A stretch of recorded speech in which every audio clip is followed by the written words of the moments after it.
Hi all. இன்னைக்கு செவ்வாய்க்கிழமை as usual எப்பவுமே போல வீட்ல சாமிலாம் கும்பிட்டு முடிச்சதுக்கப்புறம் டிஃபன் கடைக்கு வந்து கிளம்பியாச்சுங்க. ஒரு 4, 5 நாளா டிஃபன் கடையில வந்து டிஃபனே போகவே இல்ல. ரொம்ப மனசு கஷ்டத்தோட தான் இருந்தேன். பட் வந்து இன்னைக்கு வந்து கொஞ்சம் பயந்துகிட்டு தான் வந்து எப்படி அப்படின்னு. ஆனா இன்னைக்கு நான் வீட்ல இருந்து கிளம்பும்போதுமே வந்து ரொம்ப லேட்டா தான் கிளம்புனேன். 8:15 வரைக்குமே நான் வீட்லயே தான் இருந்தேனே. ஆனா வந்து எல்லா வேலையும் சீக்கிரம் முடிச்சுட்டேன். ஆனா வந்து டைம் வந்து ரொம்ப அதிகமாயிடுச்சு.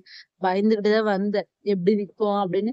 கடவுள் புண்ணியத்துல ஏதோ சேல்ஸ்லாம் முடிச்சுட்டு, அப்புறம் வீட்ல போய் கொஞ்ச நேரம் ரெஸ்ட் எடுத்துட்டு, அப்புறம் நகைக்கடை கிளம்பியிருந்தோம். எதுக்காக நகைக்கடை கிளம்பியிருந்தோம்னா, என்னோட பழைய வெள்ளி ரிங் வந்து பத்தவே இல்ல. சைஸ் வந்து சின்னதாயிடுச்சு. ஸோ அத வந்து எக்ஸ்சேஞ்ச் பண்ணிட்டு வேற எடுத்துக்கலாம்னு சொல்லிட்டு வந்தேன். அதே மாரி அபியுமே ஒரு 3 மோதிரம் எடுத்துட்டு வந்திருந்தாங்க. அந்த மேடம்க்கு வந்து சைஸ் பத்தல. நம்ம வந்து எக்ஸ்சேஞ்ச் பண்ணி புதுசா வாங்கிட்டாங்க.